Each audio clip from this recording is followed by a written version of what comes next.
Assalamualaikum dan salam sejahtera. Bertemu kita pada sesi kali ini ya. Jadi apa yang nak saya perkatakan pada hari ini adalah merupakan satu topik mengenai saham keutamaan ataupun Redeemable Preference Shares ataupun RPS yang ditawarkan oleh Unlisted Public Companies ataupun syarikat awam tidak tersenarai. Perlu diingatkan ada dua jenis syarikat awam. Satu, syarikat awam yang di mana saham tadi itu diurus niaga di Bursa Malaysia, diapung di Bursa Malaysia, di mana semua orang boleh beli saham mereka. Dan satu lagi syarikat awam berhad ya, di mana saham tadi itu tidak diurus niaga atau tidak diapung di Bursa Malaysia. Dan RPS ada dua jenis, RPS konvensional dan juga RPS Islamic. RPS konvensional dia tulis RPS sahaja, RPS Islamic dia tulis RPSI. Di mana kalau Islamic tadi dia ada syariah advisor dia, dan kutipan dana tadi tu hanya boleh menjurus kepada aktiviti yang patuh syariah sahaja ya. Okey, kebelakangan ini kita tengok banyak tawaran-tawaran yang dibuat ya, terutama untuk kutipan dana menawarkan saham keutamaan tadi tu, dan rata-ratanya kita tengok pulangan yang diunjurkan mereka tadi ni agak tinggi lah, 10% hingga 15%, dan mungkin ada yang lebih berdasar kepada unjuran pendapatan mereka.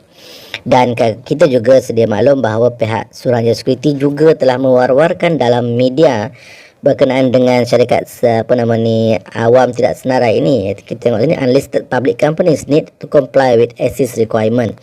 Maka perlu mematuhi garis panduan dalam tawaran ataupun fundraising yang melibatkan RPS kepada pelabur-pelabur yang untuk RPS ni pelabur-pelabur tertentu sahajalah ya. Dan Suruhanjaya Sekuriti Malaysia mewajibkan syarikat awam tidak tersenarai bagi mematuhi peruntukan Akta Pasaran Modal ataupun Capital Market Services Act 2007 dan peraturan lain yang terpakai, terutamanya dalam menawarkan saham keutamaan kepada pelabur runcit. Jika tawaran dibuat kepada pelabur runcit, maka Akta Pasaran Modal memerlukan prospektus dikeluarkan, didaftar dan mendapat kelulusan PHSC. Namun syarikat awam tidak tersenarai, tidak memerlukan prospektus jika tawaran dibuat kepada sophisticated atau high net worth investors, di mana tawaran minima per lot tadi tu sekurang-kurangnya 250,000. Okey, diingatkan di sini menawarkan saham kepada pelabur tanpa prospektus adalah kesalahan serius di bawah Akta Pasaran Modal, dan sabit kesalahan boleh dikenakan denda sebanyak tidak melebihi RM10 juta atau penjara tidak melebihi 10 tahun atau kedua-duanya sekali. Okey. Namun jika tawaran dibuat kepada sophisticated investors atau kumpulan sasaran ataupun high net worth investors tadi itu, syarikat terbabit hanya perlu untuk mendaftar information memorandum dengan pihak SC. Okay, ingat tadi tu, kalau kepada pelabur runcit perlu ada prospektus. Kalau kumpulan sasaran yang high net worth tadi tu hanya perlu lodge information memorandum kepada SC.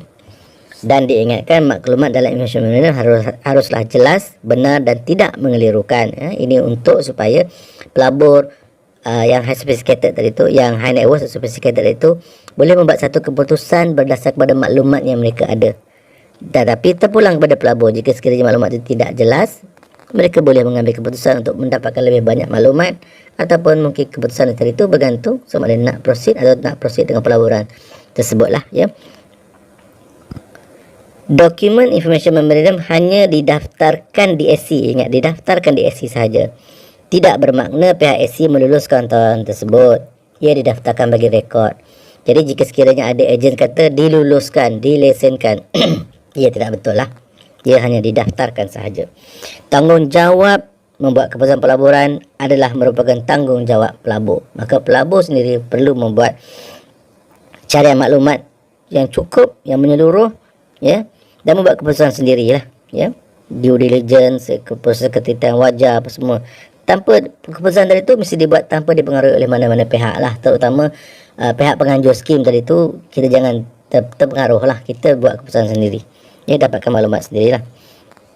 Dinasihatkan pelabur untuk mendapatkan khidmat nasihat dari mereka yang benar-benar mahir dalam bidang pelaburan ini, dan juga perniagaan yang ditawarkan tadi tu ya. Perniagaan apa kita kena faham. High net worth atau sophisticated investors. Tadi kita dah cakap high net worth. Jadi apa dia high net worth tadi tu? Okay, pelabur high net worth tadi tu menjurus kepada individu atau mereka ni secara bersama dengan pasangan mereka mempunyai aset melebihi 3 juta ringgit atau setara. Ini tidak termasuk rumah yang mereka diami. Okey. Dan itu dari segi aset. Dari segi pendapatan pula, individu berpendapatan kasar atau gross income tadi itu melebihi 300,000 atau setara, atau secara bersama dengan pasangan mempunyai pendapatan melebihi 400,000 atau setara. Saya sebut setara tadi ni 400,000 ringgit Malaysia equivalent dengan berapa Singapore US dollar. Kalau lebih kurang 100,000 US dollar, so that's equivalent lah, ya. Dan tawaran yang dibuat tadi tu minimum lot tadi tu sekurang-kurangnya 250,000. Ya, kalau rendah maka adalah persoalannya sejauh mana kemampuan, sejauh mana mereka ni boleh masuk di bawah definisi high net worth tadi tu, ya. Dan perkara lain yang harus diambil tahu, kena ambil tahu hak sebagai pemegang keutamaan berbanding dengan pemegang saham biasa. Kita perlu tahu, kita pemegang RPS, Redeemable Preference Shares, tidak mempunyai hak nak menghadiri AGM, dan juga bila kita nak exit atau kita nak tunaikan pelaburan kita, ia tertakluk kepada syarat-syarat kontrak tadi tu. Sebab apa? Pelaburan kita dikunci selama berapa lama. Jadi kalau kita tebus sebelum maturity date, tarikh matang, maka kita mungkin dikenakan certain fee. Tetapi pemegang saham biasa, mereka boleh menjual saham bila-bila masa sahaja bergantung kepada nilai semasa saham tersebut. Dan kita juga harus ambil tahu tentang penggunaan dana. Dana tadi tu nak digunakan untuk apa? Kos operasi, membeli peralatan, bangunan, ataupun membeli aset ke, macam sama dengan bangunan tadi lah, ya. Dan rasional dalam aktiviti perniagaan, kita kena faham, kena tahu, dan kita kena boleh orang kata apa faham, tahu dan memahami perniagaan tersebut.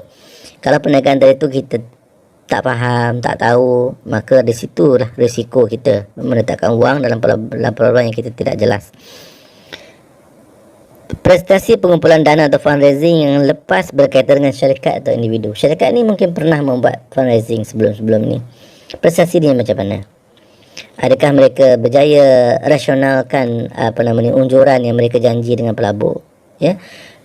Dan juga individu-individu yang mentadbir urus syarikat tersebut lah, pihak-pihak pengurusan syarikat tersebut.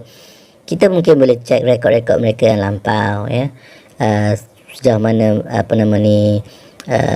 prestasi mereka dalam syarikat yang sama atau syarikat yang sebelum-sebelum inilah, ya. Dan kita juga mestilah boleh mampu untuk rasionalkan unjuran pendapatan. Jika sekiranya mereka mengunjurkan keuntungan sebanyak berapa banyak, 15%, dan dalam masa berapa lama, akan diberi setahun sekali ke, ya, dia akan beri pulangan 15% tadi tu, kita mesti boleh realistikkan keadaan perniagaan tertentu tadi tu dengan keadaan semasa, boleh atau tidak ia memberi unjuran seperti itu, ya. Di situ kita perlu memahami perniagaan tu lah, ya.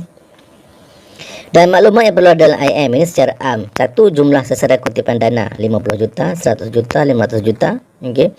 Dua, tujuan kutipan dana. Tujuan untuk apa? Tadi saya sebut nak kos operasi, nak beli aset, nak beli aset contoh macam bangunan ke aplikasi-aplikasi lain yang berkenaan dengan projek tadi tu, ya. Teknologi lah, ya. Dan maklumat tentang perniagaan dan produk, kita kena tahu tentang berdasar dalam information memorandum tu mestilah jelas perniagaan apa mereka buat, ya, apa yang dia orang projekkan, macam mana projeksi perniagaan tersebut macam mana, ya. Di situ kita kena faham perniagaan dan juga produk mereka, dan kita kena tahu mereka ni dalam kelompok mana. Kalau kita ambil landscape perniagaan tersebut, kita bandingkan competitors, mereka ni dalam kelompok mana? Adakah mereka beginners, ataupun intermediate ke, ataupun mereka dah memang ada berapa banyak lagi pesaing-pesaing. Jadi kita kena faham, kena kenal lah, kena tahu, ya. Dan maklumat tentang pengurusan syarikat tadi saya dah sebut, individu-individu yang mentadbir urus syarikat tu, kita kena tahu rekod prestasi mereka bagaimana.